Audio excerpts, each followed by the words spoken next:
What's up troops, it's me TheTacticalBrit, and today I thought it would be worthwhile discussing some operations.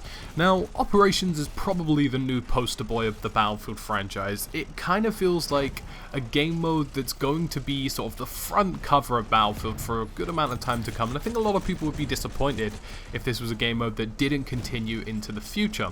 It's really enjoyable, it's high paced, it's fun intensity, and it kind of bounces between different maps as well, and that makes people, just sort of proactive and enjoying the game mode because of its general variety that it can have from match to match. And whilst people are enjoying operations, I do believe some of the new changes that have been made aren't in the right direction for where operations needs to go, and I think operations as a whole needs a bit of an overhaul in certain places. So I'm going to touch on a few areas, but to start off with, we're going to talk about the ticket count. Now, the ticket count in operations is incredibly strange, and what they've tried doing is having this system where every single ticket count is universal for all of the operations, and that just simply doesn't work in the current state of game, and there's a few reasons for why that's the case. Now, Kaiserschlatt, in my opinion, is probably the most balanced form of operation in Battlefield 1. It has two maps which don't really have choke points, which favour the defenders too excessively, and it also doesn't favour the attackers too excessively. And what you tend to find is after this ticket increase, Kaiserschlatt is just an absolute bloodbath for defenders. They constantly lose. I don't think I've been in a game of Kaiserschlatt where I have seen the defenders win. With the airship, the armoured trains, and just the sincere number of attackers running at them, if you lose as an attacker, you're just purely bad on a level that quite frankly shouldn't be measurable, or at least your teammates are bad at that kind of level. Now, Kaiserschlatt, I feel as though, has suffered because of this new updated ticket count, and in this new update we've been given more tickets, and also capture times have also been increased on flags as well to make it easier to advance from objective to objective. But this simply just doesn't work. Now, DICE say they have the statistics for this, and they say, well look, we've seen more players win operations as a defender, and the attackers need a buff. But that just isn't the case for the universal operations. That's the case on case-by-case basis. Now, on Kaiserschlatt, you're probably going to find at the moment that the attackers are going to win more, and on Iron Walls, you're going to find that the defenders are going to win more. Now, the reason I say this is because in the operations, the ticket count should not be applicable universally, it should be applicable from operation to operation. So for example, in Kaiserschlatt, where things are incredibly balanced, the ticket count shouldn't be as high as it currently is. However, in Iron Walls, where as soon as the defenders get into any kind of bunker, it's pretty much impossible to destroy them, you need a higher ticket count, or more importantly, change the map design. I feel as though a lot of the wins that the defenders have been getting are from maps like Iron Walls or just Argonne Forest in general, where there's these choke points that are so heavily in favour of defenders that it's just impossible to win as an attacker unless you've got a team which is like expertly driven and knows how to use gas grenades and incendiaries and shotguns and all the kinds of cunt tactics we can expect to try and breach a bunker. And this is a situation that's kind of changed operations unfairly for some maps, but works for maps like Iron Walls and Argonne Forest. It's not something that should happen in the game.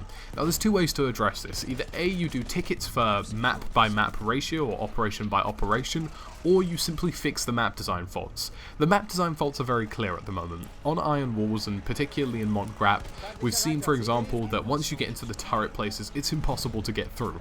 Make the top of the turrets cave in. If you could make that cave in with enough explosives to offer 3 entry points as opposed to 2, then we're making life a lot easier for the attackers. Or, quite simply, just say, well, let's give the attackers a shit ton of tickets on this specific map in order to make life pretty, easy for them. Or not easy, but just fair, because at the moment it's a grind fest that's completely unrealistic. And also maps that have 3 maps per operation. Like, it just doesn't seem to make sense to me that, a map that has 3 maps will have the same amount of tickets as the map that has 2 maps. That doesn't seem to make a lot of sense to me, and I don't think I've actually seen people get to the final map on, for example, Oil of Empires. It just doesn't seem to happen. So to briefly summarize with tickets, I think it's safe to say that we need to start looking at the operations individually, or find a way where universal ticket count is accommodated for map design, because at the moment there are certain maps and certain locations of objectives that are just simply making it impossible for either the attackers or the defenders to win. And this is a very fine-tuned balancing. It's difficult to do, and I'm sure a lot of us can appreciate that and understand that, considering the complexity of the game mode, the complexity of the data DICE have on hand, and some of the map design as well. It's not easy fixes, and it's not something that's going to happen overnight, or of course with the first patch.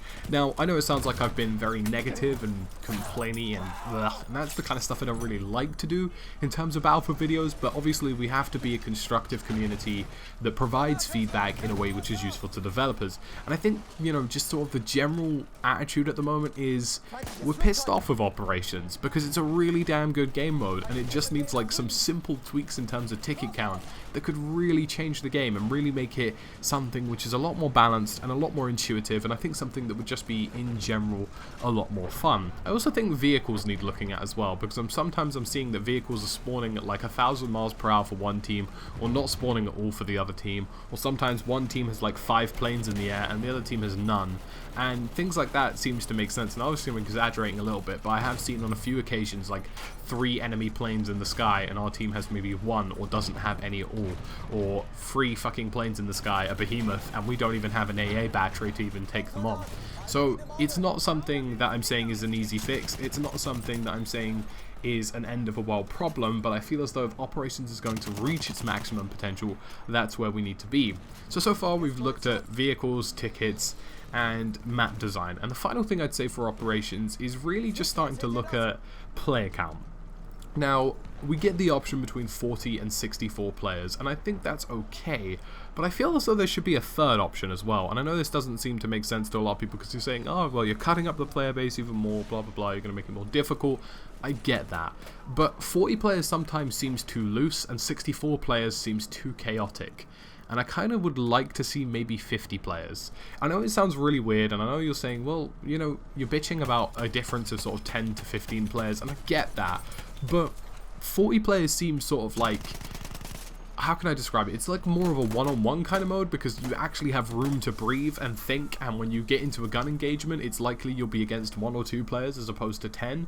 And I like that about 40-player Operations, but I also don't like the fact that sometimes it does feel a bit too loose, and I also don't like the fact that 64 players seems like, holy crap, what is going on? Everything is exploding. You know, there needs to be some kind of method to the madness, and I like to see maybe 64 players cut down to sort of 50 or 52 to try and make the madness a bit more directed and a bit more cohesive, which I think is what we need in Operations. But overall, I'm really happy with the game mode, guys. You know, like I say, I love the game at the moment. I think it's a great game, although admittedly I have been off of it a little bit recently. It's still a good game, and I still feel as though there's lots of potential on the board, especially with a development team as dedicated as DICE, and we've seen the first update as a huge step, and they're continuing to add to that, and we just need to see to be the community that constantly provides feedback of which that they can take steps forward from. So let me know down in the comment section below, do you agree with what I've said in terms of vehicles, map design, tickets, and perhaps maybe player count? Let me know what you think, and we'll keep the discussion down there. As always, guys, it's been me, TheTacticalBrit. Thank you for watching, and I'll catch you again soon in another video.